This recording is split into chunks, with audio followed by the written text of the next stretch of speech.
Welcome to the Nate KG Podcast, a show dedicated to exploring the nuances of jump rope, where I talk with jumpers of all skill levels, backgrounds, and fitness goals. In this episode, I have a chat with London-based jumper Malini Majithia. Malini is such a genuine and authentic human being with a very curious mind. This conversation is a bit longer than usual, and that's because we discuss such a broad amount of jump rope topics. We talk about Malini's training regimen for the London Marathon, the long-term benefits of a disciplined approach to jump rope, building intuition for new jump rope skills, the difference between an athlete and a coach, training skills on both sides of your body, and a whole lot more. Malini is such an upbeat, positive person with tons of perspective, and I have no doubt that you guys are going to enjoy our conversation. And as usual, the show notes can be found over at natekg.com. Without further ado, please enjoy this conversation with Malini Majithia. Malini, thank you for being on the show. Thank you very much for inviting me. Absolutely. I'm very excited for what we're about to get into, and I have a feeling it's going to be a good one. Great. So to get started, let's chat about where you are in the world and where you're from. Okay. I'm in London, in northwest London, but I'm actually from Uganda in East Africa. Okay. Yeah, so it's a bit of a long way away. How did you go from point A to point B, or is that a long story? I can shorten it. Okay, cool. Short story is my family, my parents were born in Uganda too. And in 1972, the dictator Idi Amin decided that he didn't want Indian people in Uganda anymore and expelled us. So we were really just refugees in the UK. Mm-hmm. Wow. So yeah, we're starting strong. This is good. No, I definitely want to double back to that in a little bit, because I have a feeling I know that there's definitely more to explore there. But that was good for setting the context. So then how did you find fitness in your life? What types of fitness and sports have you done? Right. So I've always been very, very sporty since I was very young. Mm-hmm. But I think my real fitness journey started at age 11 when I took up badminton. So from the age of 11 to 19, that was my main sport. I was obsessed with it. I played in tournaments and competitions. And subsequently, I also played football, netball. I did insanity. I got into Zumba and aerobics, wow, trekking. And then I took up running. I think I was in my late 30s. I took up running. Wow. So you've really done the full gamut of fitness and sport then. Yeah, over like the last 3 decades or so. Wow. So why did you end up going to running after all of that? Because on my bucket list that I've had forever, I had one day I want to run the London Marathon. And I thought, oh, well, I'm not unfit. I wasn't a runner. I had never run. But I thought, okay, let's give it a go. So I went to support the marathon runners one year, was completely inspired and in awe, and applied for the marathon, which there were over like 300,000 entries every year, and I got in. It was nice. it's a luck thing. It's a luck thing. And I also got a charity place. So I'm like, oh my God, I'm actually going to do the London Marathon. And I told my entire world. And then I went for my first training run. I remember it distinctly. It was a slightly windy day, quite mild, and I couldn't even run half a mile. Oh my gosh, really? I was terrified, absolutely petrified. And I came home and I turned on my computer, and I do what all British people do in a crisis. I made a cup of tea. Oh my gosh, I have to admit, it's only a couple minutes into this, but I'm already absolutely loving your accent, and this is just phenomenal. Like, I noticed that when we first got on the call, and I wanted to like wait a little bit, but the way you speak is phenomenal, and it's just great. But so sorry to digress there for a second. Okay. But so you made a cup of tea. So I sat there with my lovely cup of tea, and I looked into why I couldn't run. And I'm like, other people do it. I have arms, I have legs. Why can't I run? And it turned out, I figured that you can train yourself to run. So over the course of the next few months, that's exactly what I did. I learned to run. And then when I got to being able to run comfortably for 30 minutes, that's when my training started. Okay. Have you always been inquisitive like that? Like when you have some kind of goal in front of you, you do what it takes to figure it out. Has that always been a piece of you? Absolutely, it has. And I don't know where I get it from. Probably my father. I think being a refugee in a country and having everything taken away from you, including your business, your livelihood, everything you've ever known, and have to start again in a country that really isn't that welcoming on the whole. You have to have a certain determination and tenacity when you have a family to look after, especially. So I think I must have subconsciously picked that up from my dad. Because he was a role model every day.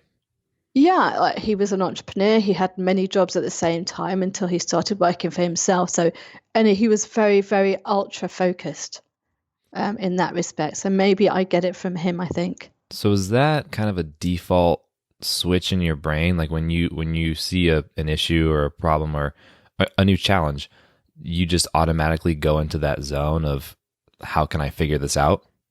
Yeah, absolutely. And one thing running did teach me, having not been a runner, was that people talk about exceeding boundaries, excelling and getting past them. But what I learned, more importantly, was that you don't have to have those boundaries in the first place. They don't need to exist. And therefore, there is nothing you can't learn within reason. And I don't mean being a brain surgeon or anything. I mean, Right. there are things physically that you can learn and train yourself to want to learn. Well, it's like being a jack of all trades. It's not that you understand just the bare minimum. It's that you can train up to a level of proficiency within 3 to 6 months to understand that craft. Absolutely. I really do believe that. I'm very stubborn and very determined, and I don't like being defeated. So I will try, and I often am defeated with jump rope. Don't get me wrong. Oh yeah. But I'm okay with that because I know that's part of the journey and that's part of the fun. So can you tell me about a time when you felt frustrated jumping? And because there's a couple things that I want to bounce around to, but since we're on this right now, I'm curious what that's like for you and how you attack that given your predisposition to start, fixing and solving and accomplishing challenges, This happens to me on a daily basis in the jump rope Yep. world. So a time that comes to mind was a Friday evening, and I was following Coach Chris. He was doing the trick of the day things on his Insta, which I loved. I went out for dinner with friends in central London and everything, and I came home and it was about 11:15 at night. And I looked at his trick of the day and I was like, oh, this one looks interesting, but it doesn't look too difficult. Maybe I can do that half an hour, maybe, do you know what? Just go to the gym now. It's 24-hour. Go and get it done. Fantastic. So off I went. And the trick of the day that day was the switch cross. Oh, yes. Okay. Now, I will never, ever, ever again be so naive as to think that any trick that looks effortless is going to be effortless for me to do. That was just sheer naivety. And I remember being in that gym at 11:30 at night and struggling and trying, and it was 1 a.m. And I posted a video to some of the jumpers that I'm connected with on WhatsApp. And I'm like, guys, what am I doing wrong? And I watched Mike's 1-minute tricks, like Let's Jump LA. He does great tutorials. And I was dying. And I was like, I don't understand. This is not happening. And I went home at 1 and I got some sleep. And I was back in the gym at 8 a.m. to get this skill down. Wow. It really got me. It was a real bee in my bonnet about that one. I love that phrase. Oh my gosh. Okay, so when you actually did unlock the skill, 2 things. 1, what was it that made it click? And 2, what did it feel like when you finally got it? Okay. The thing that made it click was, I think, breaking it down completely. So with every video I try and slow-mo it and watch it frame by frame. And I think when I was trying too hard and not relaxed enough, it was just not happening. Something just clicked in my head and it happened. And I think I probably needed some sleep too. I needed some rest. Yeah. But the thing that I love about jump rope, and you tell me if this is true or not, but no matter what level you are at, how many years you may have been jumping rope or not, when you unlock a skill after hours and hours and hours of frustration, that euphoric feeling of I did that, I can do this, oh my God, I imagine that is always there for everyone at every skill level. Oh, Is 100%. that true? 100%. And this is something that I think I've mentioned before, is that no matter what level you're at, there's always something for you to be proud of, and there's always something for you to work towards. And like that, I think makes jump rope a very unique sport, just because it's very balanced in that way. There's always something to do next. It's just that as you become more and more proficient and have more and more skills, in order to progress, it requires a little bit more of a steeper hill every time. I completely agree. But yeah, you're 100% right that you always will get that feeling of like, yes, I got it. That's amazing. It is. And when you get it, you know that if you practice enough, you're going to get it again and again, and that becomes addictive. 100%. And like you were mentioning, some skills, yeah, the irony of jump rope is that some skills, despite looking very simple and easy, are actually very, very difficult. How naive I was. So very naive. Well, I think that's really common too with any sport. Any high level athlete that you watch, they make their skill look very easy. Like take for example tennis. Yeah. When people play professional tennis, you're like, yeah, I could probably go out and hit some balls. It's no sweat. And then you go out there and it's hard. Yeah. 100%. Man. Okay. True. So let's backtrack a little bit. And so you're running for the London Marathon. Yes. What did your training look like for that? Right. So for the training, I had a book called The Non-Runner's Guide to the Marathon, which really is what got me through the whole thing. So you give up a year of your life literally to train. Okay. And training looked like, so once I could run, I was running like a minute and walking for a few minutes, running 2 minutes, walking less, that sort of thing. Once you get to running, I had to do 4 training runs a week. So it starts off very easily. You do 3 miles one day, you do 4 miles another, 3 miles another, and then on the Sunday you do a longer run. So it could be 6 miles for the first week. And that feeling that you get on a Sunday morning before you head out is very much, oh my God, I don't think I'm going to be able to do this. And you do, because you've been prepared. And every Sunday you get that same feeling of, I can't do this. And every weekend you do, until the point you just know you're going to do it because your experience tells you that that's how it's been. So when it came to 18 miles and 20-mile runs, towards the end of the training, I knew that I could do that. I just knew. That's how training went. So you went through the beginning pretty quickly, but I want to double back on that. So before you were able to do consistent runs for whether it's a mile or more, you said doing 2 minutes of running and 1 minute walking. Was that? No, so I meant the other way around. So initially it was just walking for a month at different speeds, different miles. Okay. And then after that, so I got that wrong. It was you run for a minute and you walk for 8 minutes. You run for 2 minutes, you walk less, and that goes on until you are running for 10 minutes straight. But I think by minute 8, I got bored and just started running anyway. Okay. I got bored of the walking. Okay. Yeah. And then how did that feel when you first started? I'm curious because you went into it completely fresh.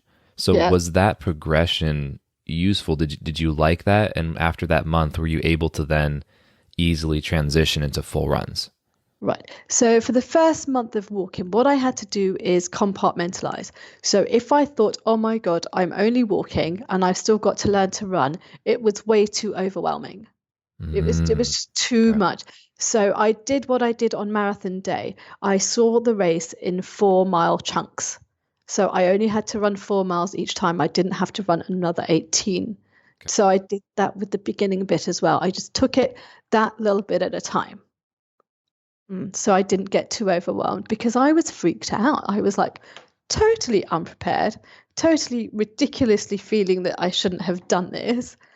What am I going to do? How do I tell the world that I'm not going to raise money for a charity now? I can't possibly do that.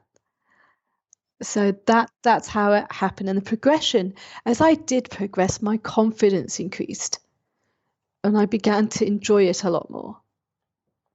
But it was sheer determination and not accepting defeat, I think, that got me through that. Absolutely. That makes a lot of sense why you like jump rope. Because there's a lot of defeat every time you show up to the gym. Oh my goodness. How did you avoid injuries during all that? That's a lot of running.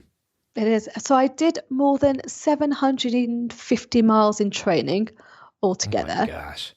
And that's a lot. When you think of it like that, it is a lot. I think the most I did in a week was 39 miles over 4 runs.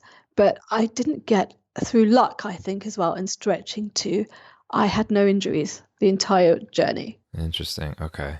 Yeah, and part is luck. I kind of want to underscore something real quick, just because we're talking about it, and it makes a lot of sense to me, that there's this very, very large, massive goal, the London Marathon, but I'm thinking also running 700 plus miles. Just if you write that on a piece of paper, write 700 plus miles. That is astronomical, you know? But it's interesting to hear that if you take that goal, separate it out, give yourself a system for success, it becomes much more manageable to accomplish. Completely. Because the numbers, the 700 number, I didn't figure that out until the very end when I calculated all my mileage. And I'm glad I didn't do that because it is too much. Yeah, my brain would have exploded and the fear would have just paralyzed me. And that would have been too much too fast, and you would have just not done it. Absolutely. And the book that I had was so amazing because it was giving you mental strategies. So when you're running, what your brain tells your body, and I'm a firm believer in this, you can make that happen. So if I'm running, I know I'm tired, but if I vocalize it or say it to myself in my head, I will be more tired. So I had this mantra. And I thought, well, really, I'm not really into this mantra thing. It's not really for me. It's never been me. But I had nothing to lose. So I created this mantra that I repeated in my head for every run the whole way. And actually, I think it might have worked. And it was just so simple. And all it was in my head was saying, keep on running, keep on running, keep on running, up and over. Yeah, staying stronger, stay stronger, up and over. And it was just on repeat with 3 different phrases. I can do this, I can do this, I can do this, keep on running. And that was all it was. But as long as I was telling myself that, I was hoping somehow, subconsciously, I was believing it, not succumbing to any fatigue that I was feeling. Well, I would imagine at that point, it turned into meditation. I mean, that is what you're describing is effectively a form of meditation.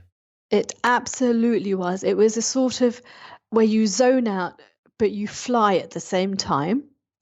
That's how it was. I remember at one time, I was really, really busy at work and we had this massive pitch, this presentation to do early in the morning. And we were not prepared. And it was about 7 in the evening and I still had a lot to do. And I had an 8-mile run to do as part of my training. And I said to my boss at the time, you know what? I need to go and do this run and I will come back and work and see how that goes. And off I went. And it was like meditation. It was incredible. And I came back so much more productive and efficient and ready to work. Oh, I bet. Yeah. Because sometimes I had stepping done that. away. Yeah. Stepping away and coming back does everything.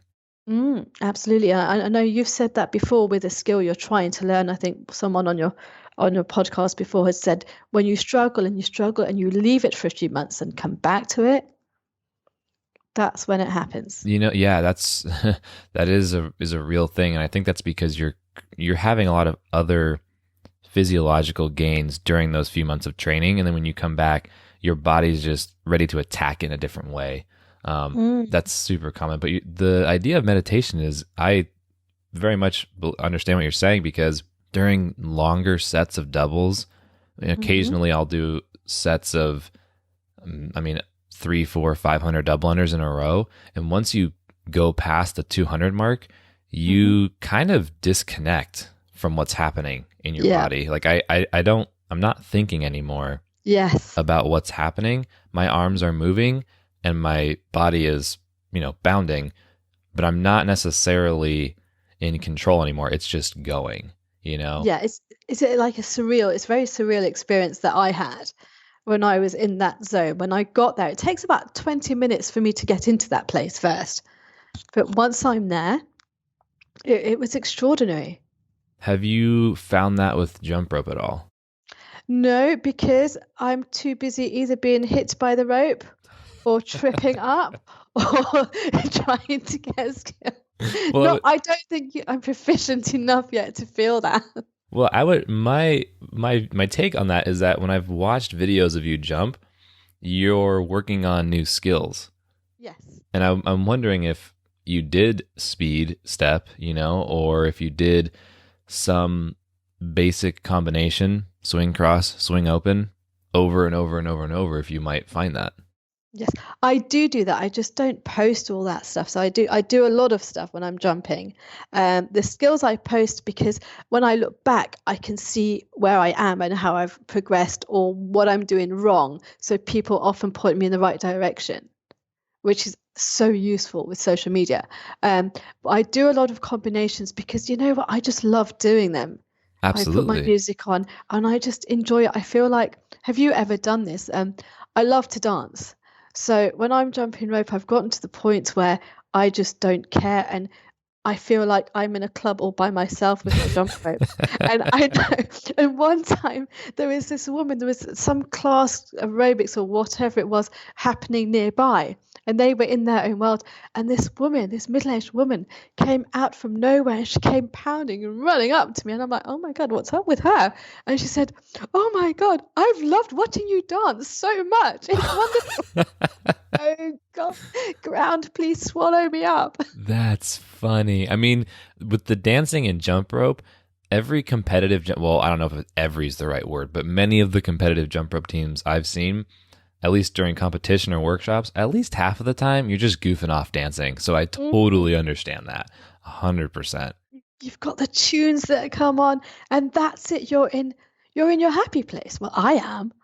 Yeah. So that's what happens for me.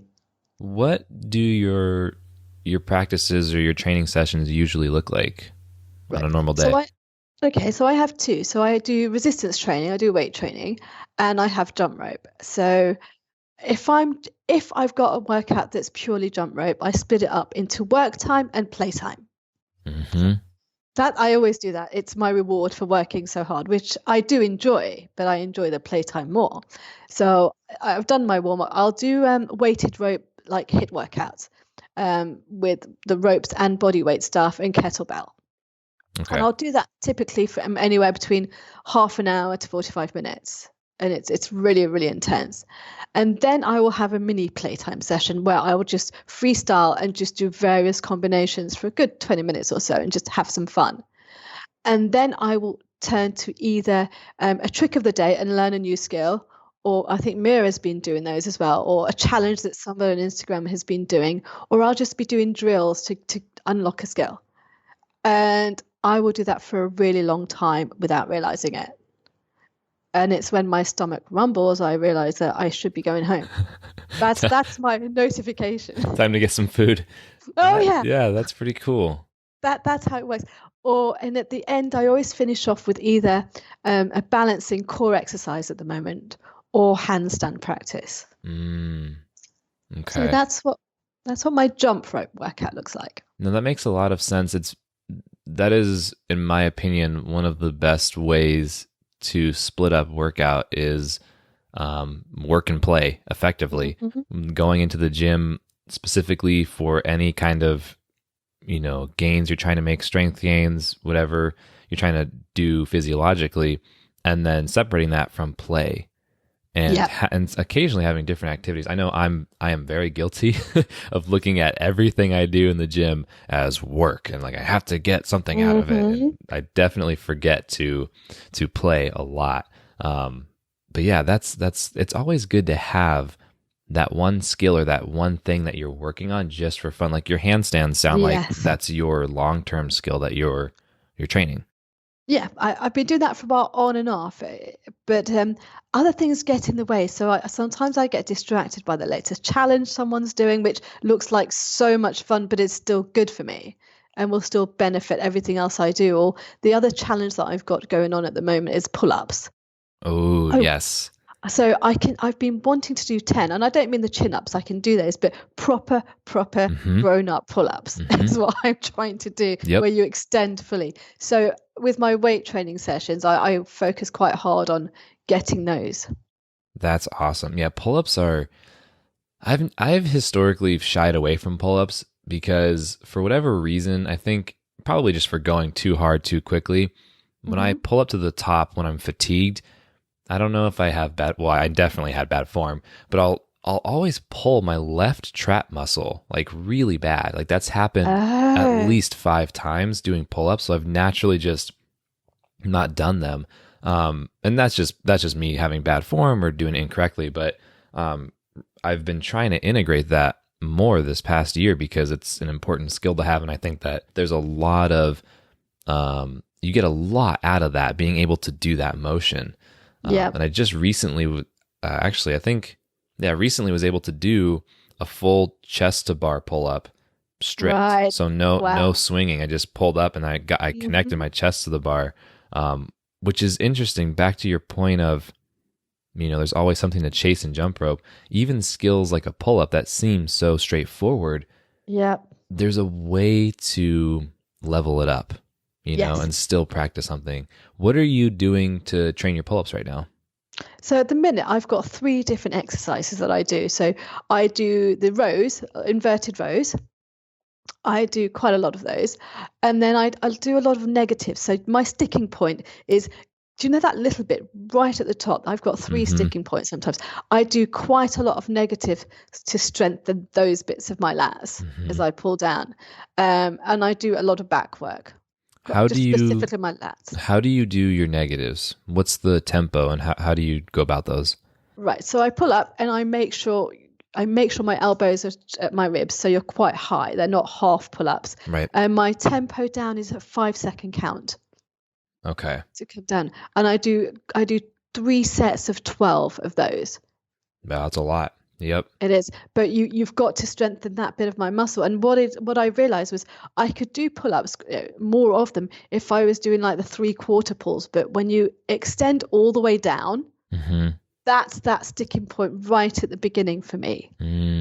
So that's why I'm doing more negatives. Have you ever tried, and I've done this before and I've really liked it, have you ever tried breaking apart your pull-up into 4 sections and pausing? So like I've gone all the way up and then I've brought my face probably face level with the bar, or maybe a little bit lower. And then just kind of imagining 4 different sections of the pull-up, right? So you know what a half pull-up is, the half at each section. If you go down a quarter and then pause there and just hold that isometrically for not very long, maybe 2 seconds, because it ends up being a very long, drill. But if you can hold that for 2 or 3 seconds and purposefully stop there, then shift, a little bit lower. The half point in my mind is when your elbow is at a 90-degree angle and your bicep is parallel with the ground. Right. That's my idea of halfway. And then after that 3/4 is when you're almost, like you were just mentioning, when you go all the way down, it's almost there, but you're still maintaining tension. And then my favorite, that's interesting. Yeah, and then my favorite part is at the very end, instead of releasing, staying tense and controlling and pulling your scapula up really hard and like still like purposefully stretching out your body. I find that to be really helpful with pull-ups. Oh, I'm going to try that. I can see how that could be really useful, actually. It makes sense, doesn't it? You're training every little bit of it. So all those sticking points I have is where I would be working. Exactly. And that's interesting. Yeah, and then putting yourself, when it's negative, it's easier because you're not trying to add strength. You're just trying to control the release of it, So finding those those sticking points can be super, super helpful. I will try that. Thank you very much. Yeah, for sure. Let's go back again a little bit more. When did you first pick up a jump rope and what did you think? Right. So I picked up a jump rope in March last year, 2018. Oh, you've only been jumping for a little over a year? Yes. Wow. I definitely thought you were jumping for way longer. No, not at all. Interesting. No, Okay, sorry to interrupt. I remember it. I remember it vividly. I remember that day because the reason I started jumping was I saw an Insta post on a friend's profile, and it was one of those infographics that tells you how many calories you burn jumping rope versus other sport. So cycling, running, whatever. And I'm like, that's interesting. Is that true? And of course, I look into things, and it was true. So randomly, I had a jump rope in my house. I have no idea how it got there, what it was doing there, or why it was there, but I had it. And so I took this jump rope to my gym, and my gym's very friendly.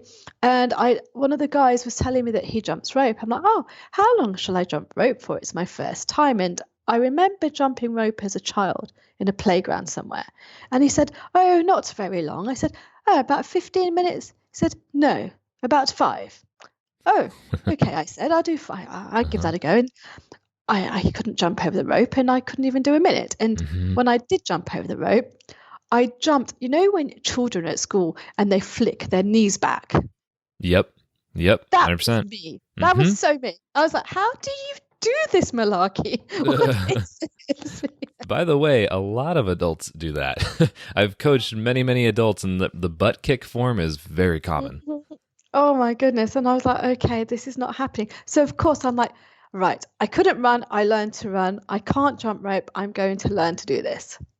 So that's when my research started. And all I wanted to do at that point was a basic jump. That's all I wanted to do. And I was happy. So that's how I started. That is a solid goal. What did you do to learn that single under? What I did is I went online and I researched tutorials on jumping rope. That's what I did. And I came across jump rope dudes first. And I was like, oh, this is interesting. And that's where it started. So I was just doing drills on learning, like, not the cross step, but I was jumping on one leg. I was doing a single under, all these basic skills that you had, the fundamentals to start with. I was doing via jump rope dudes. And then they had a meetup, coincidentally, this time last year. They came to London, to Hyde Park. Nice. So that's where I first met jump ropers, and this is where my world changed on that day. And I remember it vividly. It was a sunny November day with a blue sky, and it was just a clear, cloudless sky. It was really mild for that time of year. And I walked along, and there's the water, and I saw Coach Chris, I saw Al Douglas, and I saw Deck, and I didn't know them, but they looked the part. They had the gear, they had the ropes, they had the moves, they had the language. And I stood there thinking, what am I doing here? Seriously? And I quickly got over that. And I walked up to them and I introduced myself. And they were talking about toads and TSs and ASs and elephants. And I'm like, they're speaking Mandarin. What on earth are they talking about? Oh my gosh.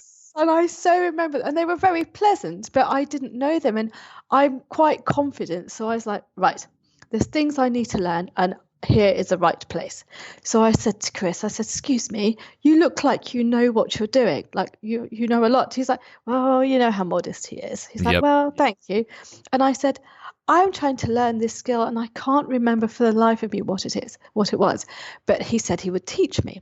And then we joined all these other people, and we did a workout and the rest of it. And I thought, he's not going to have time to teach me anything. Why would he? He doesn't know me, and he's so amazing. Look at him. He's flying. And he found me. He came up to me. He said, right, what was it you wanted to learn? Let me show you. And I couldn't quite believe how supportive everybody was. Yeah. It was unbelievable. That was my introduction to the community. Well, that's a really fantastic introduction. Wow. It was sounds like an amazing day. I was on a high. I couldn't quite believe the day I had had. Yeah, I bet. When you started training, did that day change the way you approached jump rope training? Absolutely, it did. Instagram became a vital part of it more so because I was on Instagram following people, but I didn't know who to follow. It was so new to me, and that's when I started following people and going, there's a whole world here and a whole wealth of information and support. This could be the way it goes now. So that became my main use of Instagram, was to learn. What were some of the resources you found or some of the people that you followed that were the most useful for you when you were learning? Or right. Since then, I guess. Right. Let's Jump LA, Mike. Mm-hmm. Mike's 1 minute that I just badgered him on for so long to do more of. He was incredible. He taught me how to do the caboose. Mm-hmm. Chris's trick of the days were invaluable, like absolutely invaluable, because when I couldn't do them, I knew that I could message and he would respond and say, no, try this or do this or whatever. And I would get it. Bob was great. Marius, amazingly helpful. Al, we had our own WhatsApp group as well. So in collaboration with the Insta staff, I was able to learn from them too. And the other person that still teaches me a lot is Deanne, Jump Rope Girl. She's awesome. Nice. Yeah, I love that everyone picks it up and immediately wants to spread what they know to other people. I think that that's very unique about this community. Absolutely. And the other thing that's brilliant about it is how inclusive it is. It doesn't matter where you're from, what age you are, what your background is, where you live. People in this community will help you and invite you in, and you will belong to it. Mm-hmm.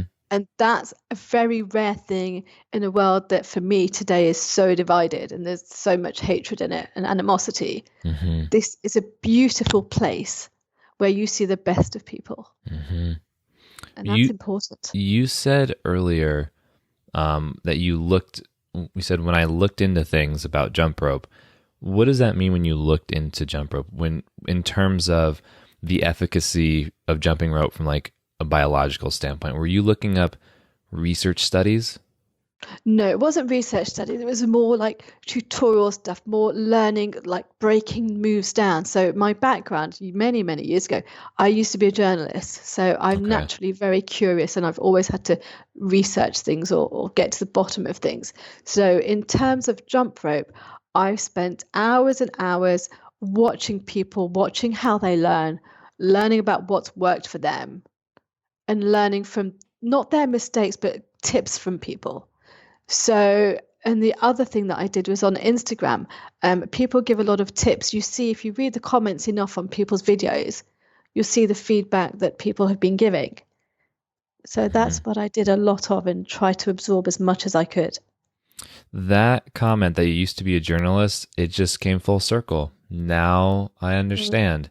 You're a very inquisitive person. You were a journalist, and that's why jump rope fits, is because there's always something to keep researching. Hey, so am I. We're in the same boat. I'm such a geek. It's unbelievable. Yeah, I mean, the way I think about jump rope actually is very similar, I think, to the way you approach it in terms of breaking it down, giving structures. And I've noticed that, I do talk a lot in terms of being efficient and doing it the right way and doing it, and I think that sometimes it has come off in the past as almost strict, right?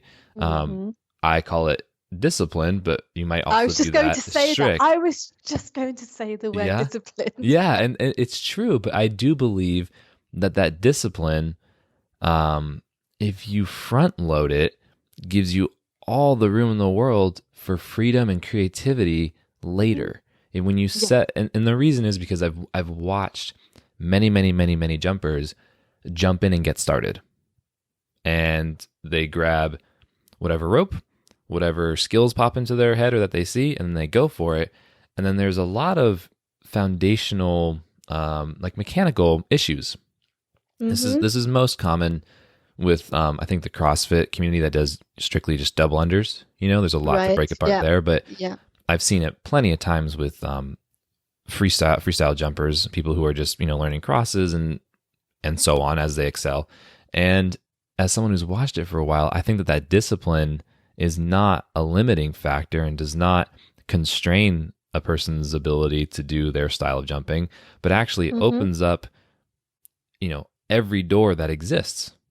You don't have to go be a competitive jump roper, and that's definitely not my goal, is to make everyone that style. But by explaining how to do it, you can then choose to jump like Jimmy, or jump like Chris, or jump like, however you want to use the rope. But I see it like cooking. Like, you can have a recipe and you can have someone show you this recipe and make it. But when you make yours with the same ingredients, the same method, it is not going to taste exactly like the other person's. It just isn't. And I see that with jump rope. So whoever teaches me a skill, whoever it may be, I know when I do it, it won't be like theirs. It will be like mine. It will just be mine. But that's what I love about it, is that you make it your own, just naturally by the way you move. Do you know what I mean? Everyone has a certain way of moving, dancing, walking, whatever it is. It's your way, right? Definitely. And then on top of that is, let's imagine, even if you were to line up several jumpers who were able to complete the same skills in almost an identical fashion. We could take a cross, we could take a Marley, a double under, a triple under, a side swing, triple under, so swing, swing, open, right? Maybe a push up. Let's imagine that they can do all of those skills identically in terms of the aesthetics of how they complete it. They won't ever put them together the exact same way, unless it's a predefined routine for like a team or something that they're purposefully trying out and borrowing from someone else. But like you're saying, that creativity is there, and you will come to the table and you'll cook a different meal. You'll see whatever those ingredients are, and you'll see a different meal than someone else. But that variety is part of the beauty, isn't it? That's the magic of it too. For me, I think that's what I love. I think when it comes to the discipline, I remember when I first started doing the trick of the day things last year and earlier this year, I was so busy trying to do them that I sort of got a bit carried away with not doing each one efficiently on both sides. And I was too busy chasing the next one and doing the next days and catching up with myself. And then I stopped. I'm like, okay, stop. This is fun and it's been wonderful, but I am not helping myself. So what I've done now is I've gone back to basics. And as of the last month or so, I've gone back from to day one, and I'm learning to do it properly. I'm taking my time and I'm learning to do them as much as I can on both sides, because I think Mike had said on one of his live things he did was that one of his regrets from years ago was that he didn't learn things on both sides early on, which limited him later. And that for some reason struck a chord with me. So now I'm having to go back, but it's better this time, because now I know that if I work hard enough, I know that I can do them from my previous experience, and that I will be a better jump roper later. And that even if you did put that aside for another 2 or 3 years, you could even then come back and learn all those things. And there's never, I mean, I understand what Mike is saying, because I'm also in the same boat in terms of, like, for me, like CLs or TSs on, the opposite side or going backwards and switching have always been a little bit, or definitely a lot of my Achilles heel. So I understand what he's saying, but also I could go to the gym and practice it. But going back to what we were saying earlier about work and play, I think it makes a lot of sense to treat your training sessions like that. Absolutely. It's a reward, isn't it? It's a reward.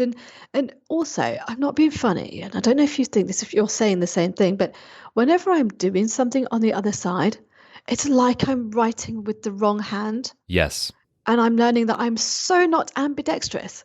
Yes. And that's very, very common. Actually,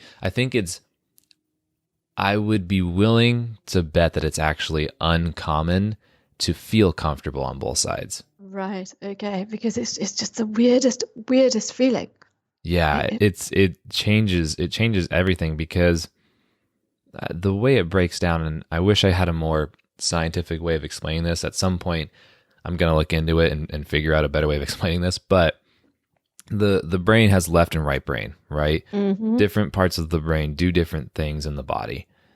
This is a very rudimentary description, but basically the act of just jumping over the rope in a single under, connecting your arm movement with your bounding your feet is the same as, patting your head and rubbing your stomach, right? Yeah, actually, yeah. And I definitely have taken this for granted a lot for years and years and years until I started to work with people who couldn't do single unders or double unders.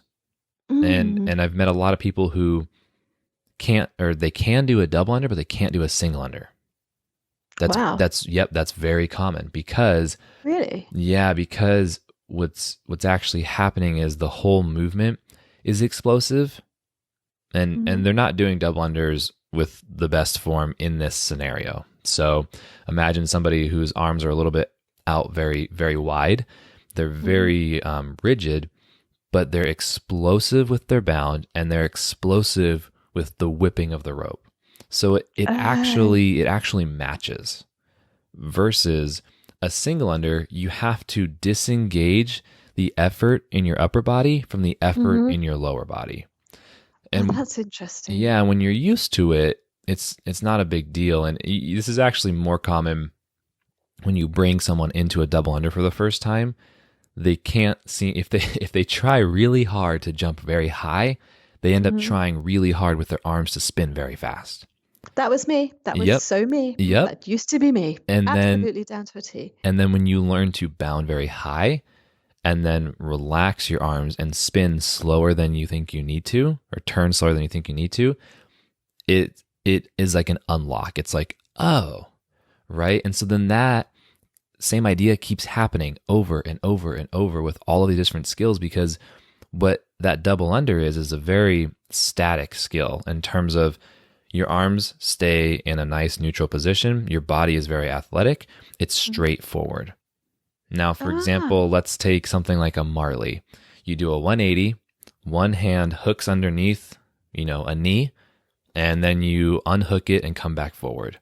There is so much happening in the brain, if we really look at what's going on there, that it makes a lot of sense that if let's say you're turning left and then right arm goes underneath your right knee, and then you come back forward and you pull out of it, the second you switch that and go to the right and your left arm goes under your left knee, it's changing everything your brain knew about that muscle memory. And you've got turning, you've got an apparatus that's going up and down vertically. You have to bound off the ground. You have to place your hand somewhere, and in addition to raising a leg, there's so many different pieces that, even though once you do it and you get used to it, it feels very fluid. There's a lot in the brain going on to make that happen in terms of both, motor control and thinking. Interesting. Do you think then, based on that, so there's this belief that the older you get, you need to strengthen the synapses, the connections in your brain, and then people always do lots of different exercises to the brain game stuff. I don't know how true this is, but I've been reading about it, and the whole thing about whole brain thinking. Do you think jumping rope then and doing the mechanics of the complicated tricks where so much is going on actually helps with the health of your brain, like for later? I have a very strong suspicion, and I'm not sure yet how to test this other than using like an F-near device on the head or something like that. But I have a very, very strong suspicion that this makes a huge difference. And the reason is because I watch the wheels turn in people's eyes when I coach them. I can see it happening. Actually, Jimmy and I, so to your point about, as you become older and older, Jimmy and I, when we first met and we went to the gym in Arizona, I think it was like the second to last day I was there. We went to the gym that he had been working out at, and these two elderly ladies came up to chat with us. Oh, we really like your jump rope is really cool. That's awesome. Oh yeah. Just chatting. And it turns out I think they were 78 or 80 years old. Good on them for being in the gym in the first place, by the way. Yeah, completely. And super nice ladies. And they were, really into jumping rope. So Jimmy and I stopped, and we gave them, we had some extra beaded ropes. And so we gave them the ropes. And so we took them through some swings. And I didn't know their athletic abilities. I didn't know what they were. Right. So we didn't do any jumping. We kept it to just some swings, just because, I don't know if there are any pre-existing injuries or anything like that. Yeah, sure.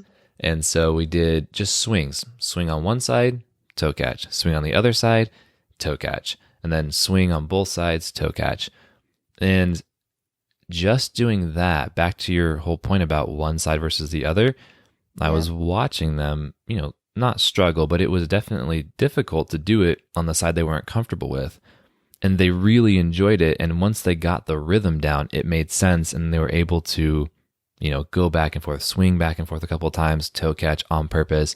And I think that makes a big, big difference because you're exercising a lot of thinking, which you don't understand until you're in it and doing it, Mm-hmm.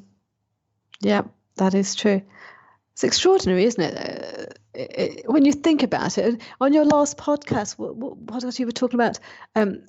Children learning to jump rope, and they had speech impediments, and their speech improved after having jumped rope for a while. I thought that was absolutely fascinating. Yeah, with Adrienne Banerjee. Yeah. No, that was incredible too. I didn't know about that before I had chatted with her, but that's a perfect example of, and I think that an example that's that extreme highlights it better too. Yes. A child that has a speech impediment or has a learning disability is a very clear example of somebody that's going to have to work that much harder. Yeah, and it's very tangible when there are improvements. It's so very tangible. Mm-hmm. Exactly, and I think my own perspective. This is definitely biased by the way that I obviously think and that my brain works, but I think there's a lot of patterns in jump rope and things. The way jump rope naturally is lends itself to one form of intelligence, which is just pattern recognition. So if you're training that over and over and over, I think that that's a way. I mean, not to say that if you jump rope, you're going to get super smart immediately, but I think it does spark a different area in your brain and activates it, Yep, absolutely. Yeah. This has been a fun little tangent that we went down on. Definitely. Yeah, definitely. I really like talking about this kind of stuff. Me too. It's a nerd. It must be the nerd in us, the geeky side of us. I don't even think that that's that nerdy. I mean, I think that it's just being interested in something. That's how I see it. Other people tell me I'm nerdy. Well, they just and I take it as a compliment. No, I take it as a compliment. Yeah, you're a practitioner. You know your craft. Yeah. No, I definitely see that. When you were learning to jump rope, did you break it down into a system the way you did when you started running? Yes, absolutely. So this is what I did this and I still do this. I watch the movement. I watch it several times and then I completely slow it down and look at it frame by frame. So the way my brain works, some people can just look at it and attempt it and understand what is happening. I have to see it frame by frame to see the mechanics every single time, which is probably why it takes me twice as long to learn anything. What are you looking for with the mechanics specifically? I'm looking at the direction of the rope, the positions, which hand is going under which leg, or which hand is going to which way, or things like that. So when there are moves that include some sort of rotation, they're the ones that confuse me. When the person comes round, where my other hand should be, and I don't understand what is happening here. And the move doesn't, when I watch a move, it never immediately makes sense to me at all. It's like the language equivalent of, I don't know, like I said, Mandarin or any other language. It's a different language that I'm visually seeing but not understanding. That's what is happening for me every time, without fail. So as someone who's jumped for a very long time, I can tell you that likening it to language is perfect, because when you first start to learn a language, nothing makes sense at all. It doesn't, but someone who speaks it, they could speak it terribly and you wouldn't know the difference. Yep. And then absolutely. Once you start to learn, like the 20% of words that will get you through the majority of your conversations, you start to be able to recognize and pick things up, right? Yes, absolutely. Yes. But there's still things that confuse you. Once you pass a certain threshold, I can tell you that right now, you looking at those turning skills, and it's not necessarily making sense yet. Once you see it enough and you do it enough, that is, you're gonna recognize more. It's simple. It's simple skill acquisition, the same way as anything else is skill acquisition, whether it's language, coding, medical, whatever it is, the more you do it and the more you practice and understand what you're looking at, the more you can pick it up and then learn more. This is why I like to really push this idea of efficiency and this idea of building the foundations and discipline, is because if you break apart a skill as the strict, I call it the strict version of what it is, or just the core skill, right? Instead of doing swing cross into an EB because it feels fluid, doing standing, swing, EB, toe catch, that right there teaches you that one little piece. And then when you see it somewhere else, you're like, oh, but they did something before that skill. And then you're able to dissect and break apart what those combinations are. Unless you're watching someone like Avery or Zach or Porter and you just have no idea what's going on the entire time. I'm just kidding. Like, even for me, that gets me. Their stuff is really complex. It's crazy. I know something happened and it was magical, but don't ask me what it is, because I Exactly. will tell you. That's how I feel. But on your point, I remember I was having this conversation not that long ago. I was jumping in a park with a couple of other guys, and there was a skill that they did, and I said, "Can you teach me that?" And they said, "Yes." So they did the skill, and I said, like, "No, what are you doing here? Tell me what's happening, because I'm very methodical. I need that breakdown." And I was like, "I don't, just watch me, just see." And I was like, I can't learn this that way." He's going, "Well, I can't. He couldn't articulate what was happening." He's going, "Just show me." I was like, "You're a rubbish teacher." Oh my gosh. Because I can't understand this language you're speaking of. Show me. I can see this and it looks incredible, but I still don't know how to even start what you're doing if I can't tell myself what it is you're doing. So this is a really good point, and this has been a very common thing in jump rope that I've watched since I've started, which is that the common way of coaching jump rope is monkey see, monkey do, right? Right. Watch what I do, and the reason is, at least in the competitive realm, when kids are young, they see something and they are able to just pick it up. It's a very natural way for a kid to learn, but that changes, I think, as people get older, and you can still learn things that way. But like you just described, my brain works the same way of wanting to break things apart. And the first time I ever saw that was when I met Dave Newman, the founder of RX. Yep. He did that with a double under. He has an entire 3-hour, seminar workshop method on how to do a double under. That's a skill in itself. To be able to teach someone that is a real skill. And this is what I've learned over, as I've done more things, watched different people, seen different things. Coaching, and I asked this on Instagram many, many, many months ago, and I asked, what qualifies you to be a jump rope coach, or what qualifies a person to coach jump rope? And I got so many different answers, and it was really interesting. Because some people said, well, if you can do the skill, you can teach it. No, I disagree with that. Some people said, you need to have a couple of championships, national world championships under your belt to qualify you. Some people said you need to be an expert. And there were all these different, ways of thinking about that. And in my mind, you don't even need to jump over a rope. You just need to be able to look at what's happening and dissect it. It just turns out that in order to be able to dissect it, you really need to do the skill, or at least a wide variety of skills, to be able to effectively coach. Like, I think you need to play around with things like swings and crosses, even though those are relatively foundational. I think you need to play around with that to then go back and understand something like a double under or a single under most effectively, That would make sense, because there are some people who learn to jump rope and other skills too very intuitively.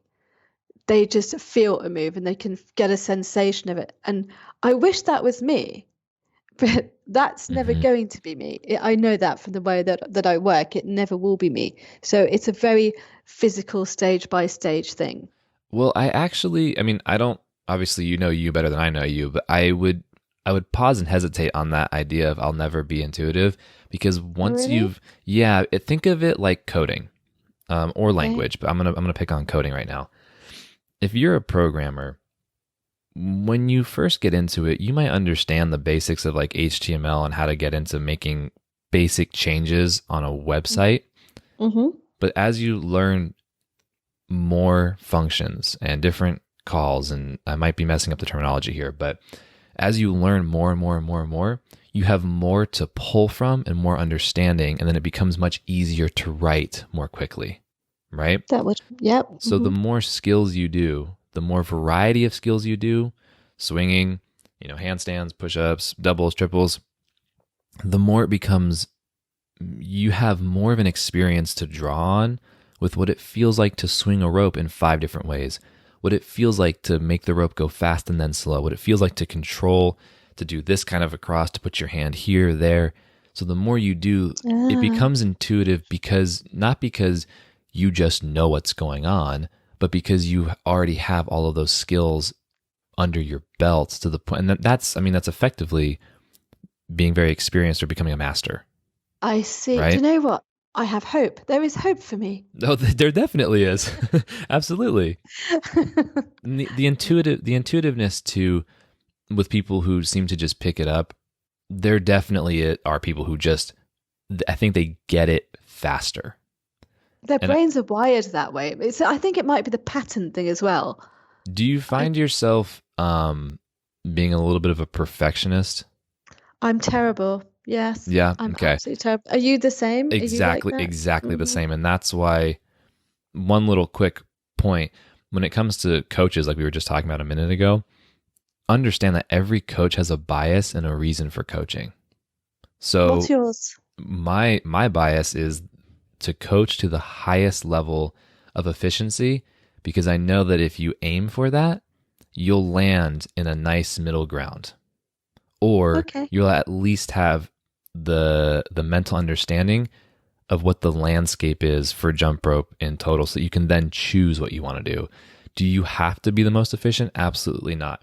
Do you need to do the hardest skills? Definitely not. But if you understand what's available to you and why the foundations can set you up for that, then you can then become a more purposeful jumper, rather than feeling like, well, I'm just not intuitive, so therefore I'm just going to stick with these 5 skills and then I'm done with jump rope.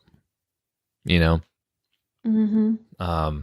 actually kind of forgot where I was going originally before I made that little point. The perfectionist thing. I think that some people that are more intuitive, they just do. They just start going, and then it feels right because they tend to come upon the right way to move the rope, or within margin of error, the right way to swing the rope or place their hands. Whereas someone like you or I is like, okay, what needs to happen to make this work? Yeah, I have to understand that in order to do something. I have to have a really good understanding of why I'm doing what I'm doing. And why, if the rope moves this way, would it go there? How does that happen? And once I get that in my head, then I go forward. Exactly. And sometimes it's just a matter of, this is a huge part. And I think one of the more enjoyable pieces of jump rope, if you can get into the right zone and the right flow of just playing and doing things. I think I talked with Devin about this, doing things that might not work, might be weird, might be dumb, and might be incorrect, but finding a new skill or something fun out of it. This is really, really common with people who have learned a decent amount of jump rope but are still learning their foundations, is once they get to a certain threshold, and I see this over and over and over and over, they do a skill, they do a core skill differently and mix with a different skill, and it feels like a brand new trick that they've never done. So you could, for example, if you're not able to break things apart, you might do an EB with the swing going at an angle with the body, like a 45 going out really wide versus tight on your feet. You might do like a gallop run or some kind of footwork over it, and then turn out of it instead of completing the skill. And if you've done that for the first time and you haven't seen it, you might think to yourself, like, that's a brand new skill. Like, this is my thing. But if you've got the experience to draw on and you break it apart the way we're talking about, you would say, well, that looks like the main thing there was an EB, but rather than a tight swing, it was off to the side and you turned out of it. And none of this is bad, by the way. This is just understanding what that is. And that might be your flair. For example, Deck, when he does his swings, he has his way of doing his swings with his footwork. If you actually were to, break down that skill, you could say, well, that's a swing with some footwork. Or you can say that's Deck's way of doing that skill. I call it the Deck step. Yes, exactly. The Deck step. That's a great name. That's what I call it. That's a great name. That's your Deck. Teach me your Deck step. Yeah, no, exactly. And I think that's what makes jump rope really fun. But to the point of, a coach's bias, I would like people to understand how to see and how to understand what's happening and break it apart. And then in my mind, that helps you then respect every other athlete that much more. Oh gosh, yes, absolutely. Completely agree with that. Yeah. So we were chatting a little bit briefly offline about health and the importance of health. Do you want to kind of elaborate or provide a story about why health is important to you and how kind of jump rope factors into that? Sure. Health really for me is my driver for everything that I do in my life. I come from a place where I haven't always been very well. So when I was 24, 25, I was diagnosed with a cancerous condition, a very aggressive condition, which meant that I had to have major surgery, which totally changed my world for a very long time. And at the time, I was a very healthy, blasé, 25-year-old, weight training in the gym, loving my life, thinking, you know what, I'm totally invincible. This life is great, that sort of person. I was traveling, everything was wonderful, until they tell me, no, you need major surgery. And they had to remove my colon. Wow. Most of it, yeah. Wow. And it was interesting because for a person who was so physical, I remember sitting in this room with this professor consultant who was like a world pioneering surgeon. And although he was great from the surgery point of view, his bedside manner was a little different. And he said to me rather intimidatingly, he said, "Is there anything you would like to ask?" And after all the information he'd given me about what could possibly go wrong, I said, when will I be able to get back to the gym? Was my only question. Interesting. Everything. Wow. The only question. And 20-something years later, the nurses still talk about that because obviously it's in my notes. But I think the point here is that taught me a lot about myself and the reasons why I do what I do. So when people say to me, why do you jump rope? Why do you play so much sport? Why do you do this? My answer is very simple. It is because I can. And there was a time in my life when I didn't think I would ever be able to again. So that's what drives everything I do. I just think everything is so temporary. Everything, good, bad, ugly, beautiful. It's also temporary. So I just have this thing where if I'm not getting a skill, it's temporary. If something bad is happening at work, it's temporary. It will change and it will evolve and it won't be like this forever. But I have to just believe that. And that way, it's not half as frustrating as it would be otherwise, or as difficult, because if that makes sense. You get trapped in the idea of the continuous present, that what is happening now will always happen. Not that it's a front of mind thought, but it's subconscious and it doesn't feel like it's ever going to change, but it will, like you're saying. That's right. So the whole thing, even with sport, is and running a marathon and the whole mental aspect, it's never to be defeated by your own mindset. Because at plenty times in any sport or in life in general, you can just quit and give up and go, right, that was too difficult. I can't do this. I've tried and it's not happening. And I think at my lowest, I wasn't able to train or do anything for well over a year. I was very sick on and off for many years. And I still get tested every 6 months and stuff, which is fine and great for me because it makes me live life a completely different way and approach all my hobbies and my interests and my sport in a completely different way. And I guess that's why I've always got this ridiculous, Cheshire cat grin on my face. And it's always manic. It's like, what's wrong with that? You're just happy. You appreciate. You know what? I'm really enjoying this, even though I have whip marks to last me a lifetime from my ropes, Yeah. Or I nearly got strangled the other day trying to do some move. Didn't happen. But that was still okay. As ridiculous as it was still fine. So that's my point. I think That's what everything comes down to for me, the fact that I am physically able and well enough and privileged enough to be able to jump rope on a regular basis. That's kind of all it takes really to really make me happy. That's a very, very powerful mindset. And to add to that, that idea that you put out plus a little more, for someone who needs to go to the gym, like you mentioned, you have to go to the gym, but might be feeling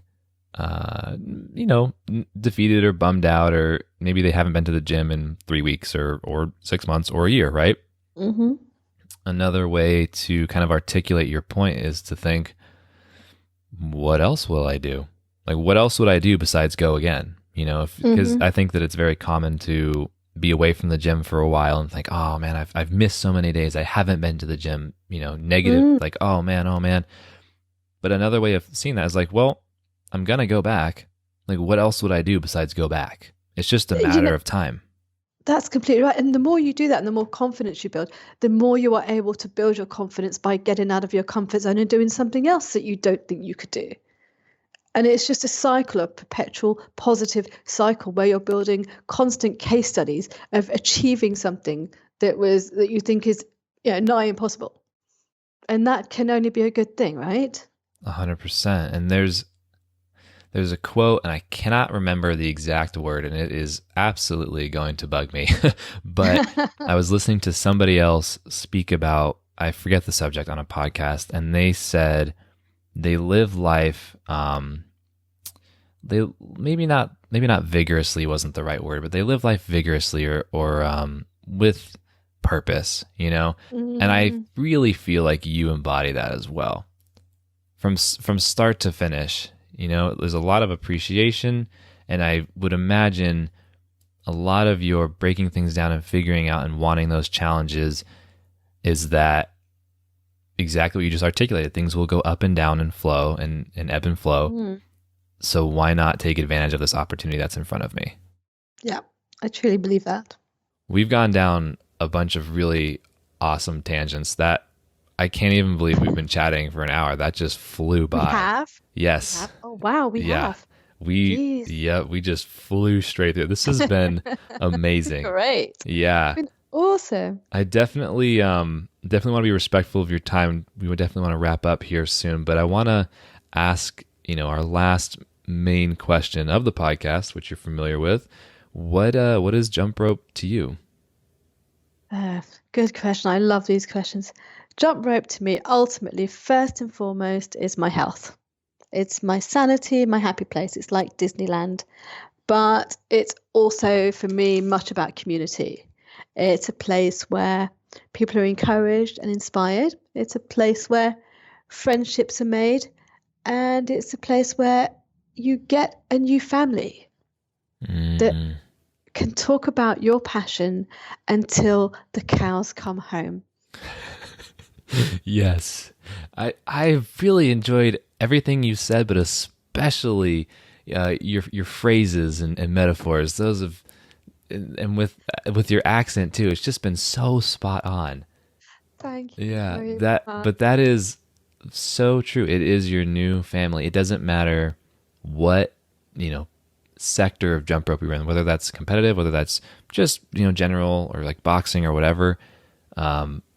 You do get that new little family, that new group. And I mean, so much so that we're talking about going to jump with Mimi in Paris next year. Really? Yeah.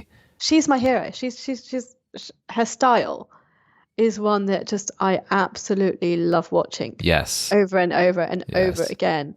So I would love to go and jump there. And when the guys come up, when we meet up, they come from Scotland and Norway or wherever, it is like a family reunion. It's extraordinary. Yeah. There's always this one very strong common thread that brings us together. But isn't that a beautiful thing in a world that sometimes can be so dark? Mm-hmm. It's a place I've never encountered anything negative or untoward, and it's a place where everyone has a helping hand, whatever level they are at. Mm-hmm. And that's pretty special, don't you think? I would definitely agree with that. Definitely. that's a really solid spot to kind of, put a stop point. Thank you so much for taking the time and being on the show. I've had such a blast chatting with you. Me too. It's been absolutely wonderful. Thank you so much again for inviting me on. Yeah, absolutely. I think next year might end up being just a whole round 2 with everyone.